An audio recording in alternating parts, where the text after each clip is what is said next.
Bismillahirrahmanirrahim. Assalamualaikum warahmatullahi wabarakatuh. Merdeka. Perkenalkan, nama saya Arsun Akmal Falah dari kelas 9R2. Dan saya, Fatur Rahman Aulia Sidki, di kelas 9R02.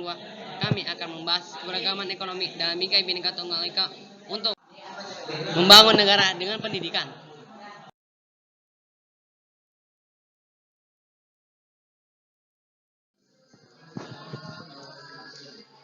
Keberagaman ekonomi dapat memberikan manfaat dalam hal menciptakan lapangan kerja. Untuk mencapai keberagaman ekonomi yang optimal, diperlukan kerjasama antara pelaku ekonomi, masyarakat, dan pemerintah untuk menciptakan kebijakan yang mendukung dan meningkatkan kualitas sumber daya manusia. Dalam berbagai jenis pekerjaan, keberagaman ekonomi juga terbagi menjadi beberapa jenis pekerjaan yang tersedia di masyarakat. Salah contohnya informal, ada guru yang mengajarkan para santrinya yang ada di Zaitun ini. Terus ada pegawai yang bekerja dalam berbagai sektor, berbagai lingkup, yaitu ada di lingkup laundry, di garment, terus toko, dan juga di kantin. Namun dan satu lagi di sektor informal, ada tingkat pendapatan. Keberagaman ekonomi juga dilihat dari tingkat pendapatannya, dan tiap pendapatan itu berbeda dari setiap pekerjaannya, dan disertai faktor, yaitu beberapa faktor, yaitu ada pendidikan dan pekerjaan.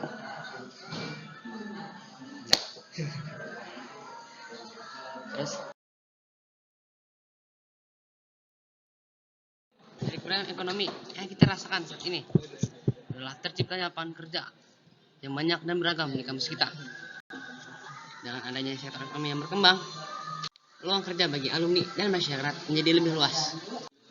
Nah, sebagai contoh, di sektor pertanian memberikan lapangan kerja bagi petani muda dan pekerja di sektor pertanian lainnya seperti perikanan dan peternakan.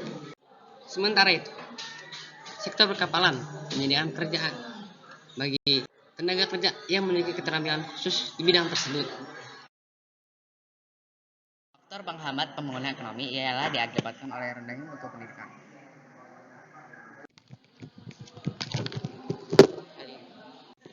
Hal ini ditunjukkan dengan adanya tingkat literasi yang rendah,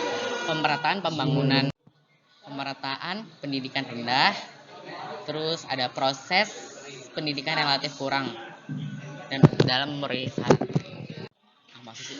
Padahal kita tahu bahwa pendidikan merupakan suatu pintu untuk menghasilkan sumber daya manusia yang berkualitas. Untuk itu, peningkatan kualitas sumber daya manusia mutlak harus dilakukan. Karena dengan kualitas sumber daya manusia yang berkualitas dapat menghasilkan perubahan dan pembangunan pada suatu negara. Sebagai contoh, kita melihat di Korea Selatan, pendidikan dia menjadi nomor 1, sangat penting. Hal ini dapat dilihat dari bagaimana pemerintah sangat memperhatikan kesejahteraan guru, bahkan gaji guru seimbang dengan gaji dokter.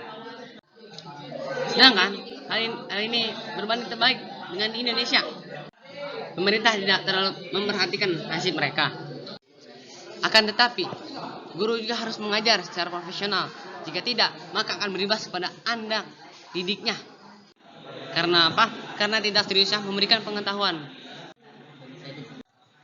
Sudah seharusnya dan sepantasnya kalau kesejahteraan guru di Indonesia saat ini mendapatkan perhatian lebih dari pemerintah.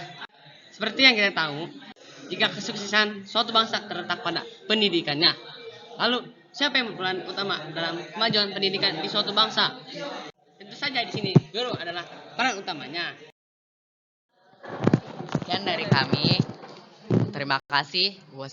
Haza wa wallahu yariyana wa yafazuna walhamdulillahirabbil alamin. Assalamualaikum warahmatullahi wabarakatuh. Merdeka.